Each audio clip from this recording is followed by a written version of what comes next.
Quem compra uma ação por causa do dividendo de 14% normalmente recebe metade disso no ano seguinte, porque o 14% que aparece na sua tela, ele é o que aconteceu no passado, e o que vai cair na sua conta é o dividendo do futuro.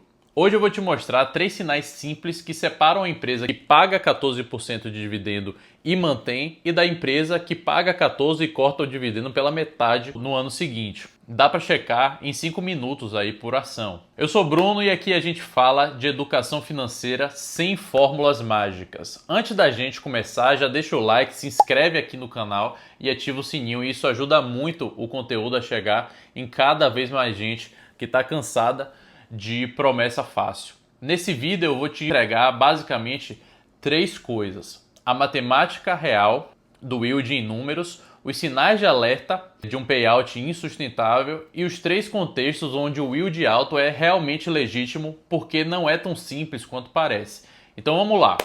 Existe um motivo de um investidor médio ser atraído por listas de ações que pagam dividendo absurdo. E não tem nada a ver com a empresa por trás do número. Tem a ver com o seguinte: dividendo alto soa como renda passiva soa como liberdade, e liberdade é uma promessa que acaba vendendo sozinha, né? Não precisa nem ser explicado direito.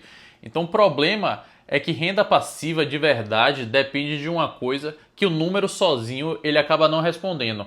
A empresa precisa continuar pagando esse mesmo dividendo daqui a 10, daqui a 20 anos, e isso é o que a gente chama de sustentabilidade do dividendo. E sustentabilidade não cabe em uma única linha da tabela. Ela exige você olhar 3 coisas no balanço da empresa, que eu vou te mostrar daqui a pouco. Isso não é estranho porque eu acabei já caindo nisso algumas vezes também. No começo eu olhava uma lista assim de yield, né, e pensava, essa aqui paga 12, essa aqui paga 14, essa aqui paga 16, como se o yield fosse uma nota de uma prova, né, que se você tivesse a maior nota você passava, se você não tivesse você perdia de ano. E não é. Yield é o resultado de 2 variáveis, né, que é o dividendo dividido pelo preço. E quando você olha só o número final, você não enxerga o que aconteceu com cada uma dessas partes. E é exatamente aí que mora a armadilha que a literatura financeira chama de yield trap, ou armadilha do yield. E é aqui que eu quero te dar uma referência sólida, porque isso não é só uma opinião minha. Quem estudou esse fenômeno a fundo e é a maior referência mundial no assunto é o Damodaran. Ele leciona finanças em uma faculdade lá em Nova York e há mais de 30 anos escreveu vários dos livros que hoje são de leitura obrigatória em qualquer curso sério de valuation no mundo, e é considerado por muita gente o pai do valuation moderno. E o que Damodaran mostra em vários trabalhos sobre política de dividendo é exatamente isso. Yield alto, olhado isoladamente sem checar fluxo de caixa, lucro recorrente e endividamento, é um dos indicadores que mais induz o investidor a erro no longo prazo. Ele tem um artigo específico sobre dividend traps, onde detalha por que a empresa que distribui demais costuma destruir valor para quem fica no futuro. Em outras palavras, o número do yield ele é só uma casca, e o que importa é o que está embaixo dessa casca. Quando a ação ela aparece pagando 14% de dividendo, 3 forças podem estar agindo. O preço caiu muito, o lucro está num pico que não vai se repetir, ou a empresa ela está distribuindo mais do que gera. E 2 dessas 3 são péssimas para você, e é sobre isso que a gente vai falar agora. Vamos começar pelo básico, que é a fórmula em si. Yield é dividendo anual dividido pelo preço da ação. Parece óbvio, mas o detalhe está no denominador, que é o preço. Imagina uma empresa que pagou R$ 3,00 de dividendo no último ano. A ação está valendo R$ 30,00. O yield, então, ele é 10%. Agora, no cenário 2, a empresa continua pagando os mesmos R$ 3,00, mas a ação caiu para R$ 20,00. Agora o yield ele acaba sendo 15%. Então o yield acabou subindo para 15% sem que a empresa tenha aumentado 1 centavo da sua distribuição.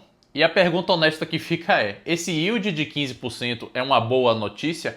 E a resposta curta é não, e a resposta longa é: depende do motivo da queda do preço da empresa. Porque o mercado, na média, ele não derruba uma ação por capricho. Quando o preço cai 30%, normalmente existe uma hipótese ali sendo precificada. E a hipótese mais comum é o dividendo do ano que vem vai ser muito menor do que foi pago neste ano. Então você compra olhando o yield de 15% baseado no dividendo de ontem e recebe o dividendo de amanhã, que pode ser 7, 5 ou até 0%, depender da situação da empresa. Isso é o que diferencia rendimento histórico do rendimento futuro. Yield publicado é uma foto do passado e sua rentabilidade é função do futuro. E é aqui que entra coisa que poucos contam. Dividendo não é o direito do acionista, é a decisão da empresa. Pode ser cortado, suspenso, reduzido e sem aviso prévio nem aprovação sua. Então quando você vê 14% lá na tela, a primeira pergunta não é quanto é que eu vou ganhar, e é se esse dividendo ele acaba se sustentando no longo prazo. E para responder isso, a gente precisa olhar o segundo ponto, que é o payout ratio. Payout ratio é quanto do lucro a empresa distribui como dividendo. Se ela lucrou 100 e distribuiu 40, o payout é 40%. Payout saudável, na média, varia muito por setor, mas existe um limite lógico que não muda. Uma empresa não consegue distribuir mais do que gera por muito tempo. E é aqui que aparecem os sinais de alerta concreto. Então eu queria que você anotasse aí quais são esses sinais. Sinal número 1. Payout acima de 100% de forma recorrente. Se a empresa distribui mais do que lucra, ela está pagando dividendo com caixa antigo, com dívida nova ou com venda de ativos. Isso não é renda.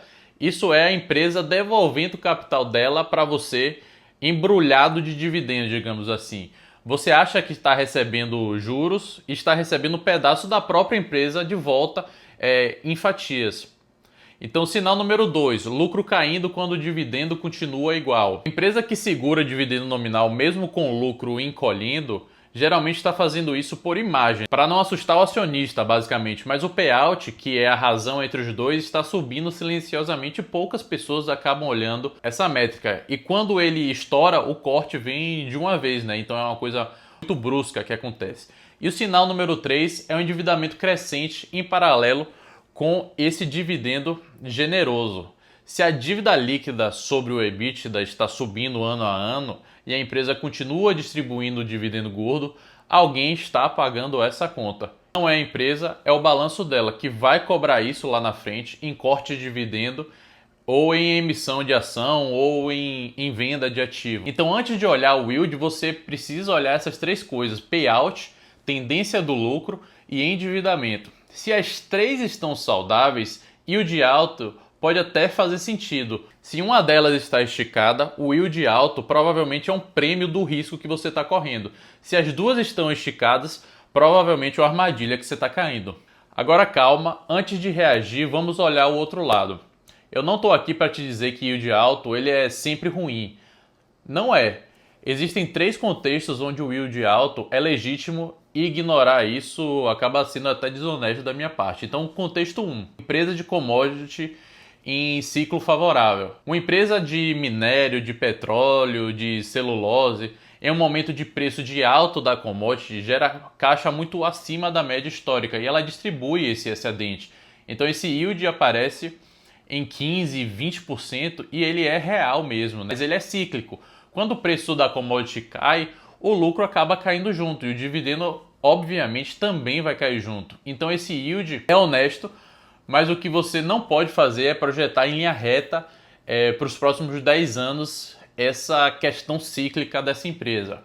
Contexto número 2. Evento não recorrente bem comunicado. Então a empresa, sei lá, ela vendeu uma subsidiária dela, ela recebeu uma indenização, ela gerou um caixa extraordinário e ela decidiu distribuir isso entre os acionistas, né? Se a comunicação ela está clara no fato relevante, no release de resultados, esse dividendo até ele é legítimo, mas ele é uma vez só, né? O yield do ano que vem, esse yield vai voltar para o normal. O que você não pode fazer é confundir o extraordinário que aconteceu com o recorrente, que isso aí vai ser o erro mais caro para você no longo prazo. E o contexto número 3 é um fundo de investimento imobiliário com distribuição estruturada por contrato. Fundos imobiliários, principalmente os de papel e de tijolo, com contratos atípicos longos, podem sustentar yields mais altos por terem fluxo de aluguel ou de juros previsível contratado.